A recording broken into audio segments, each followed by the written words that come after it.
tell us a bit about the strategy it takes to, start to set that up, right? It's not like you just start calling people and say, hey, you want to write a check for $5 million. I think a lot of people approach it in different ways, and people that have different levels of experience really approach it in different ways. Like, if you already have some crazy network of all these rich people, then it's a totally different deal. We didn't have that. I was going to say that's... Yeah, we didn't have that in Seattle at all. And well, ultimately we ended up not taking money from Seattle, which is a very sad thing.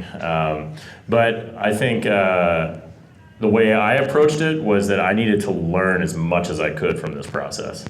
So I needed to have a real process, and I created a sales process based on feedback from lots of other entrepreneurs on how to sort of build up this process at the beginning and how to execute it as you move forward. And I could literally talk to you for hours about this process, because it's actually really, really fun to go through if you feed off of this kind of stuff. But there's a lot of strategy and a lot of negotiation and a lot of thinking problems through from backwards. And way I started with was let's find as many investors as possible that might invest in us, right? So they're not invested competitively, they're whatever, yeah. So, and I came up with 70 names, and then and I just said, I'm going to meet with as many of those 70 people as I possibly humanly can, and in that process, I'm going to be honing my pitch and I'm going to be improving it as I go. And I had 40 meetings with partners. That's not including meetings with all the associates and everybody else to get to the partners. I've got almost all my intros from entrepreneurs, which is very, very important. You want to build up your network of entrepreneurs and get them to do 2 or 3 intros each for you. So you got to figure out that matrix of people who are going to make all these intros and talk about how awesome you are.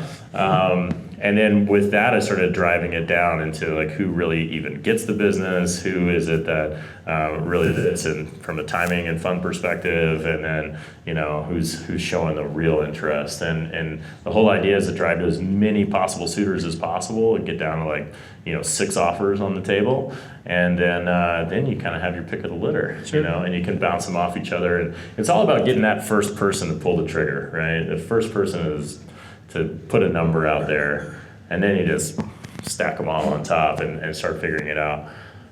I feel like I got my MBA from raising our Series A.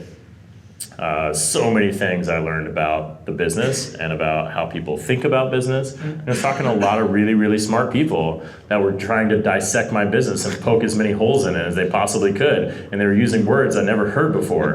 And I was like looking it up on my phone, like, what is that?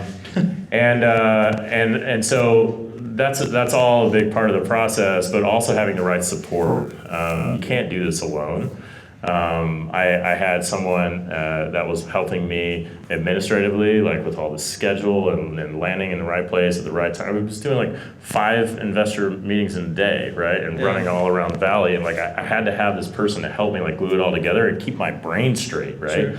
They were like helping me figure out, what's the context of this thing I'm walking into? Like, who introed me? Like, I don't even know this person, and I had to like, revamp this every time I walked through the door. And so all these things are very exciting and fun. But at the end of all of this, it's crazy how much soul searching you do. Because then you're like, whoa, I'm actually going to sign a piece of paper that's going to give part of my company away for this money, right? And it's like, this is the thing I've been working on. This is, this is blood, sweat, and tears. What's this money going to do for us? Like, we were very equity proud, and we were 75 people and bootstrapped, right? So we built a real company at that point, and so really deciding who is it that's going to come and be a part of our team was a huge, huge decision. And we ultimately made it on who really knows our space and is really going to actually be able to make an impact there. Who's going to really be supportive through all of this, ups and downs and sideways. What have they done with other companies that failed, right? What did that look like? How did that shake out? I turned off a couple investors directly off of those, right? I talked to a couple of their failed things, and they were like, this guy is a jerk. I was censoring that. Because I mean, the majority of investors are assholes, and it's. How many investors do we have in the room? Don't raise your hands. No, but it's true. They just have a different interest than this family that you've created, right? Yeah. And I have to say, we just lucked out incredibly too. Like, it's just like anything. You interview someone for a job, they can trick you.